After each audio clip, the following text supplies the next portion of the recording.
წიგნების წარდგენა ჩვენი დიდი სურვილია, მაგრამ არსებობს დიდი სურვილი ასევე ჩვენი მსმენელებისა და მკითხველებისაგან, რომ წიგნების გარდა ვისაუბროთ ხოლმე იმ სახელებზე, იმ ამბებზე, იმ ფურცლებზე ჩვენი ისტორიიდან, რომელიც ან მივიწყებულია, ან არასწორად არის ჩვენს მეხსიერებაში იმთავითვე ჩაბეჭდილი და ჩვენ შევეცდებით, რომ გავიხსენოთ ხოლმე ადამიანები, დიდი ამბების შემქმნელი ადამიანები, ჩვენი ისტორიის ნაწილი, მივიწყებული ნაწილი და ამის შესაძლებლობას ვინც გვაძლევს, მოგცემს და თანადგომასა და დახმარებას აღმოგვიჩენს, რასაკვირველია, ყველას უღმეს მადლობას მოვახსენებთ. დღეს რადგან ასეთი ვითარება ირანში, გვინდა პირველ რიგში გავიხსენოთ ირანი, რომელთანაც საქართველოს განსაკუთრებული ურთიერთობა ჰქონდა, განსაკუთრებულში გულისხმობ რასაკვირველია არა მხოლოდ სიცილზღვრე ომებს, არა მხოლოდ თავდასხმას, არა მხოლოდ სპარსეთის იმპერიის პოლიტიკას ძალიან ხშირად ძალიან სასტიკს ჩვენს მიმართ, არამედ ურთიერთობას, რომელიც მოიტანა ამ იმპერიამ საქართველოში, როცა ქართველების ნაწილი სხვადასხვა იმპერიის დროს ასე ხდებოდა, სპარსეთი ამ შემთხვევაში არ არის გამონაკლისი,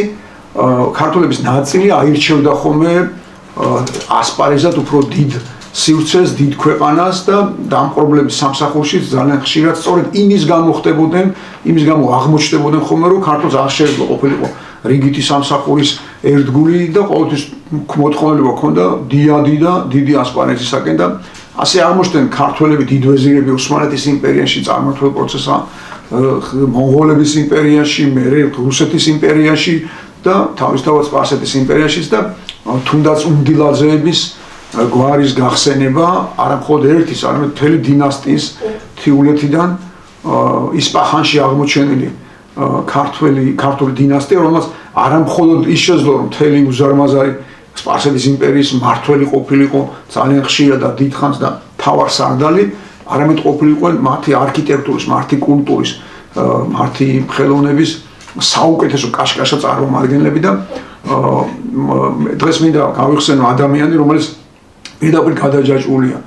სპარსეთის ისტორიასთან, სპარსეთის დიდებასთან. ეს არის ქართველი მეფე, ქართლის მეფე, მუხრანელი ბაგრატიონი, გიორგი მე-11, რომელიც უფრო ცნობილია როგორც გურგენ ხანი, რომელიც სპარსელებმა იმ პერიოდში, როცა მათი თანხმობით და მათი ხელდასმით ხდებოდა ქართლსა და კახეთში მეფის დანიშვნა, თვითონ გაამეფეს, მაგრამ იმის გამო, რომ გიორგი მე-11 აღმოჩნდა სპარსეთთან დაპირისპირებული, მან გამოიყენა ძალაუფლება იმისთვის, რომ თავისი მშობლიური ქართლისთვის დაებრუნებინა დამოუკიდებლობა და საქართველოს თავისუფლების იდეა, რომელიც მას აწუხებდა, იძულებული გახდა დაეტოვებინა სხვათა შორის ტახტიც და აღმოსავლეთ საქართველოს, რადგან ასეთ შემთხვევაში სპარსელები ძალიან კატეგორიული იყვნენ ხოლმე და მას რა თქმა უნდა ჩამოართვეს მეფე და მაშინვე მოძებნეს მეფობა და მაშინვე მოძებნეს ალტერნატივა, მაშინვე მოძებნეს სხვა კანდიდატურა, მაგრამ გიორგი მე-11 აღმოჩნდა ძალიან ძლიერი, ძალიან მოუსვენარი მოვლენა, ძალიან შეურიგებელი სპარსეთის იმპერიასთან და ძალიან დიდხანს ებრძოდა, იმდენხანს ებრძოდა, რომ სულთან სულეიმანი სპარსეთის მაშინდელი შახი გარდაიცვალა, მასზე დიდხანს გაძლო გიორგი მე-11-ემ, გურგენ ხანმა და შემდეგმა შახმა უკვე შეცვალა დამოუკიდებლობა მის მიმართ და პირიქით. იმის გამო, რომ ირანს მაგ პერიოდში და სპარსეთს შეექმნა პრობლემები ბელუჯებისგან და ავღანელებისგან, გადაწყვიტა, რომ ეს დაუმარცხებელი, ეს დაუმორჩილებელი დიდი სარდალი გიორგი მე-11, ბაგრატიონი, მუხრანელი, იგივე გურგენ ხანი გამოიყენებინა სწორედ იმ პრობლემების მოსაგვარებლად, რომელიც ჰქონდა თვითონ სპარსეთის იმპერიას და ის მიიწვიეს, წარმოიდგინეთ, ქართველი მეფე, რომელსაც მთელი ცხოვრება ებრძოდა სპარსეთის იმპერია და პირიქით ქართული მეფე, რომელიც მთელი ცხოვრება სპარსეთის იმპერიას ებრძოდა, მიიწვიეს ისპაჰანში სამეფო კარზე შახთან იმისთვის, რომ დახმარებოდა შახის კარს თავისი პრობლემების მოსაგვარებლად ჰქონდა ეს პრობლემები ბელუჯებისა და ავღანელების მხრიდან და სანაცვლოდ სპარსული სამეფო კარი მას პირდებოდა, შახი პირდებოდა ქართლის ტახტის დაბრუნებას. რა თქმა უნდა, მიხვდა გურგენ ხანი, რომ ეს იყო კარგი შესაძლებლობა და რომ დაებრუნებინა მეფობა ქართლში და ის წავიდა, სხვათა შორის დათანხმდა ამ შემოთავაზებას, წავიდა ისპაჰანში და სხვათა შორის არაერთ ბრძოლაში ისახელა თავის გახდა ისეთი ძლიერი სარდალი რომ რა თქმა უნდა დაუბრუნეს მეფობა მაგრამ სანამ დაბრუნდებოდა უკან ქართლში და თავის მეფობას აღადგენდა გიორგი მე-11 კიდევ ერთი სათხოვარი ბელუჯების დამარცხების შემდეგ ჰქონდა სპარსეთის სამეფო კარს რომ დაემარცხებინა ავღანეთის ერთ-ერთი ტომის ძალიან დიდი ბელადი სხვათა შორის და ძალიან ძლიერი მთავარსარდალი მირვეისი რომელმაც საოცრება შეძლო დაამარცხა სპარსელები და ამიტომაც სპარსელებს განსაკუთრებული სურვილი და წყურვილი ჰქონდათ ავღანელების დამარცხებისა მირვეისის მეთაურობით და ეს სწორედ ეს თხოვეს და დაავალეს გიორგი მე-11-ს და სხვა შორის ამასობაში სანამ გიორგი მე-11 დაბრუნდებოდა ავღანეთიდან სპარსეთიდან ისევ საქართველოში მეფობა დროებით ჩააბარეს ვახტანგ მე-6-ს ვახტანგ მე-6 სიამოვნებაში იყო ჯანიშინი ნიშნავს მეფის მოადგილეს ანუ ოფიციალურად მეფე იყო გიორგი მე-11 ხოლო ვახტანგ მე-6 ჩვენი დიდი განმანათლებელი და ძალიან კულტურული მეფე იცით ალბათ იყო ჯანიშინი ანუ მეფის მოვალეობის შემსრულებელი ასე უწოდებდნენ მას სპარსელები ჩვენ რასაკვირველია მეფედ მოვიხსენიებდით ჩვენთვის არ ქონდა მნიშვნელობა ვალი იყო მათი ტერმინოლოგიით თუ ჯანიშინი ჩვენთვის ის იყო მეფე იმიტომ რომ ჩვენი სახელმწიფოს ერთ-ერთი მთავარი საყრდენი და ატრიბუტი თავარი საფუძველი იყო რა თქმა უნდა ეს უძველესი დინასტია ბაგრატიონების და ჩვენი სახელმწიფოებრივ პირდაპირ კავშირში იყო სამეფო დინასტიის შენარჩუნებასთან ასე ხდებოდა კიდეც სხვათა შორის სანამ რუსებმა არ მოგვატყუეს და 1801 წლამდე ეს იყო უძველესი დინასტია დედამიწაზე მეორე ხანგრძლივობით იაპონური დინასტიის შემდეგ სამეფო საიმპერატორო დინასტიის შემდეგ მოკლედ გურგენ ხანმა ესეც შეძლო დაამარცხა სხვათა შორის ავღანელების ლიდერი მირვეისი ავღანელები იყვნენ საოცარი მეომრები მოგეხსენებათ იყვნენ არიან ახლად სხვათა შორის და სახელგანთქმულები და მაგრამ მირვეისის დამარცხება ისეთი აღმოჩნდა ავღანელებისთვის თვითონ რომ მაშინ გახდა პოპულარული მირვეისის ლეგენდარული და ცნობილი ფრაზა რომ სპარსელები ავღანელებთან შედარებით არაფერი არ არიან როგორც მეომრები მაგრამ ავღანელები ასევე არაფერი არ არიან ქართველებთან შედარებით და მირვეისი სხვა შორის გააგზავნა ისპაჰანში დატყვევებული მირვეისი დაატყვევა გიორგი მე-11-ს გააგზავნა ისპაჰანში შაჰთან მაგრამ სხვა შორის მისი ძმა მაგ დროს ესაც ძალიან საინტერესოა გიორგი მე-11-ის ძმა ლევან ბაგრატიონი იყო უზენაესი მოსამართლე ანუ მთელი სპარსეთის იმპერიის უზენაესი მოსამართლის თანამდებობა ეკოვა ქართველ უფლისწულს ლევან ბატონიშვილს იგივე ლევან ბაგრატიონს გიორგი მე-11-ის ღვიძლ ძმას და მასთან მოახერხა ამ ისპაჰანში მასთან მოახერხა დაახლოება შუამდგომლობა მე შაჰთან იმიტომ რომ ლევანი იყო უზარმაზარი გავლენის გასაგებია უზარმაზარი გავლენის იქნებოდა იმიტომ რომ უზენაესი მოსამართლე იყო მთელი სპარსეთის იმპერიის და ისეთი გავლენა მოახდინა რომ შაჰმა თვითონ მიწერა წერილი გურგენ ხანს იგივე გიორგი მე-11-ს რომ იქნებ მირვეისი შეეწყალებინათ არ დაესაჯათ და იქნებ გამოადგებოდათ იმიტომ რომ როგორც მირვეისმა მოაჩვენა თავი ისპაჰანში სამეფო კარს ის აღარ იყო სპარსეთის მტერი და პირიქით მათი მეკავშირი შეიძლება გამختارიყო მოკლედ ასე იყო თუ ისე დააბრუნეს მირვეისი უკან ავღანეთში და მირვეისმა კიდევ უფრო ქართველები როგორც ამოვდნენ ვირეშმაკული ხერხი იხმარა გიორგის მოსატყუებლად გიორგის მოსადუნებლად გიორგი მე-11-ისა მას შესთავაზა რომ ეკორწინა ცოლად მოეყვანა მისი ასული რომ ამით ცდილობდა ერთგულება განემტკიცებინა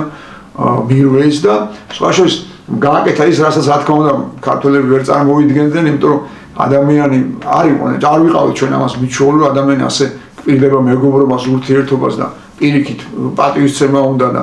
ათესაობასაც კი გთავაზობს ასე მოხანათურად მოიქცეოდნენ ქართველებს ღვინო მაშინაც უყვარდათ და ღვინის სამშობლო ქვეყანა ვართ რა არის ამაში გასაკვირი და აი სტუმრად ყოფი მირვეისთან სტუმრად ყოფილი გურგენ მე-11 თავის ამალასთან ერთად დაათვრეს ღვინო შესთავაზეს დააძალეს და ამის შემდეგ მოხდა ეს მოხანათობა თითქმის ყველანი დახოცეს მათ შორის მოკლეს გურგენ ხანი იგივე გიორგი მე-11-ს რომელიც ერთი პოლონელი ისტორიკოსის აღწერით რომ გაახილა თვალი და ძინარე ადამიანს რო იგრძნო რომ ძინარე ადამიანს უპირებდნენ მოკვლას მოასწრო და რამდენიმე თვითონ განგმირა ავღანელი მაგრამ ის მაინც მოკლეს და სხვადასხვა მირვეისმა გაუგზავნა სპარსეთის შახს გიორგი მე-11-ის ჯვარი და ხატი რომელსაც სულთან ატარებდა მაცხოვრის ერთი ღვთისმშობლის ხატი და ჯვარი რომელიც გულზე ეკიდა სპეციალურად იმისთვის რომ სპარსეთის შახისთვის ეჩვენებინა რომ გიორგი მე-11 რომელსაც ფორმალურად და ოფიციალურად მიღებული ჰქონდა ისლამი იმიტომ რომ დაემტკიცებინათ ის ქართლის მეფედ სინამდვილეში რჩებოდა ქრისტიანად და გულზე ჯვარს ატარებდა და მთელი ცხოვრება ყველგან თან დაჰქონდა ქრისტიანული ხატები ეს სპეციალურად გააკეთა მირვეისმა რომ დაემტკიცებინა აეხსნა მათთვის მოტივაცია რატო მოკლა გურგენ ხანი იგივე გიორგი მე-11 სხვაშორის ეს გიორგი მე-11 უნდა ვაღიაროთ რომ ფენომენალური მოვლენა იყო ალბათ ერთ-ერთი ყველაზე დიდი სარდალი ქართული არმიის და საერთოდ საქართველოს ისტორიაში მაგრამ სამწუხაროდ მისი ენერგია მისი ფენომენი და მისი შესაძლებლობები როგორც ეს ხდებოდა ხოლმე ხშირად არც თუ იშვიათად ყოველ შემთხვევაში სულ სხვა არმიებს სულ სხვა იმპერიებს და სულ სხვა ხალხს მოხმარდა და ამ შემთხვევაში სპარსეთის იმპერიის სადიდებად მან გადაიხადა საოცარი ბრძოლები და ყოველთვის გამოვიდა გამარჯვებული იმდენად დიდი ტალანტი იყო და სხვაშორის რო არა ეს მუხანათობა ჩვენ არც კი ვიცით როგორ წავიდოდა საქართველოსა და სპარსეთის ისტორია იმიტომ რომ სწორედ ამ პერიოდში ესე იგი ვახტანგ მე-6 იყო საქართველოში მეფე ბიძა და ვახტანგ მე-6-ემ ისარგებლა აი ამ პერიოდით და შეძლო ყველაზე მნიშვნელოვანი კულტურული ნაწილის კულტურული სფეროს აღორძინებას. მიუხედავად იმისა, რომ გიორგი მე-11-ემ თავისი მთავარი ენერგია და ძალა სხვა იმპერიის დიდებას მოახმარა, ამ შემთხვევაში სპარსეთის იმპერიას, ისიც უნდა ითქვას, რომ სწორედ ამ გიორგი მე-11-ის ბრძოლების სხვა იმპერიის ძლიერებისთვის ბრძოლების ხარჯზე და იმავე პერიოდში ქართლში და საქართველოში იყო მშვიდობა და მოახერხა ვახტანგ მე-6-ემ სწორედ იმის გამო რომ გიორგი მე-11 ასე იბრძოდა სპარსეთისთვის შექმნა დაარსა თბილისში სტამბა 1709 წელს დაიწყო პირველი წიგნი რომელიც გამოსცეს პირველი ბეჭდური საქართველოში გამოცემული წიგნი არის დავითნი და შემდეგ რა თქმა უნდა რელიგიური ტექსტები და სახარება 4 თავი და რაც თავარია ასევე 1712 წელს გამოიცა ვეფხისტყაოსანი და სხვადასხვა ეს რა თქმა უნდა გიორგი მე-11-ის დამსახურება რაც საკურველია მისი დამსახურება ასევე ის თვითონ ძალიან განათლებული იყო გარდა იმისა რომ უზარმაზარი მოვლენა იყო როგორც მებრძოლი და როგორც მთავარსარდალი იყო უაღრესად განათლებული ადამიანი შესანიშნავი მცოდნე ლიტერატურის, ისტორიის, ენების და მისი მოთხოვნით, მისი თხოვნით სულხან-საბა ორბელიანმა გავიკეთა ეს საჩუქარი გენიალური სიტყვის კონა, ანუ პირველი ქართული ენციკლოპედია, ლექსიკონი, ესე იგი დიდი კულტურული ნაბიჯი სწორედ გურგენ მე-11-ის დავალებით მისი თხოვნით შეძლო და სხვაშორის სულხან-საბა მე გაუგზავნა კიდეც სიტყვის კონა პირველი ეგზემპლარი ავღანეთში გიორგი მე-11-ს რომელსაც სამწუხაროდ აღარ დასცალდა უკან დაბრუნება არავინ არ იცის მინდა გავიმეორო როგორ შეეცვალა იმიტომ რომ ძალიან დიდი მოვლენა გახდა ის მთელ აღმოსავლეთში ანუ მხოლოდ სპარსეთში რომ არა მირვეისის მუხანათობა და ყანდაარში სხვათა შორის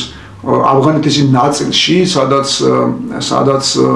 გურგენ ხანის თანხმლები პირები დაახლოებით 2000-მდე ადამიანი ჩვენ რა თქმა უნდა ზუსტი რიცხვი არ ვიცით მაგრამ მინიმუმ 2000 ქართველი მეომარი ახლდა რა თქმა უნდა მის არმიაში სპარსელებიც იყო მაგრამ 2000 რჩეული ქართველი მეომარი ახლდა მას თან და ამ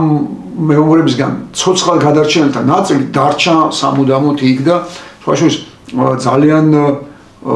ძალიან ნიშანდობლივია და არ არის შემთხვევითი რომ როგორც ხდება ხოლმე ყველა იმ სხვა ქვეყანაში სადაც ქართველები რჩებიან მე ცდილობენ რომ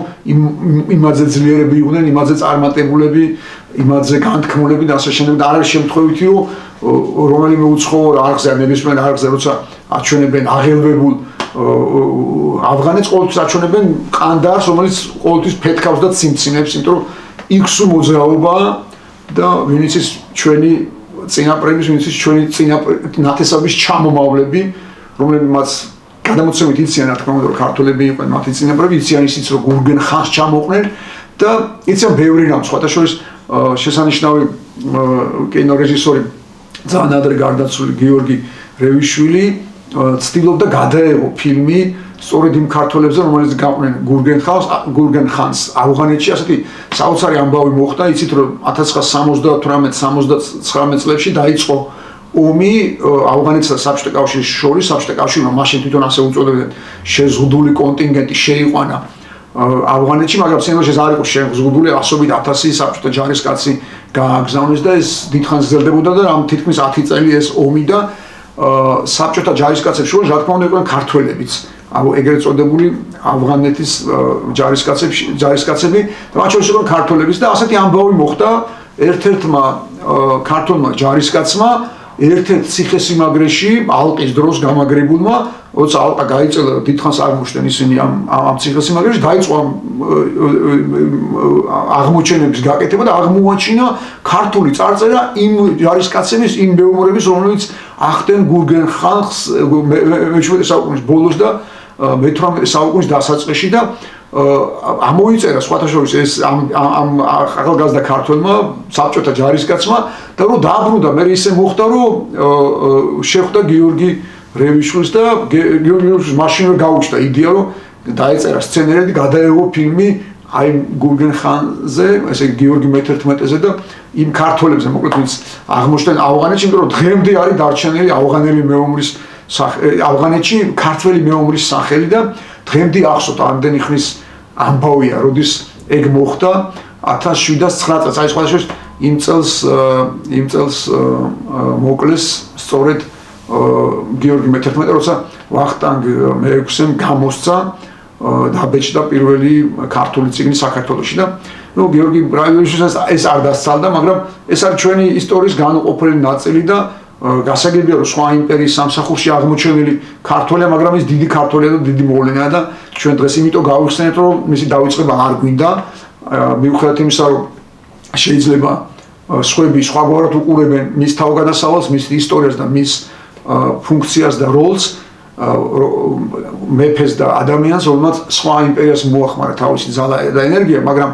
მე მინდა გავიმეორო, რომ სწორედ იმ პერიოდში და სწორედ მისი დამსახურებით, როცა ის იბრძოდა სპარსეთის იმპერიისთვის, ქართლში მოხერხდა ყველაზე მნიშვნელოვანი სამშვიდობო ნაბიჯების გადადგმა და ის პერიოდი, რომელიც მოახმარა ვახტანგ მე-6-ემ ქართული წიგნიერების, კულტურის და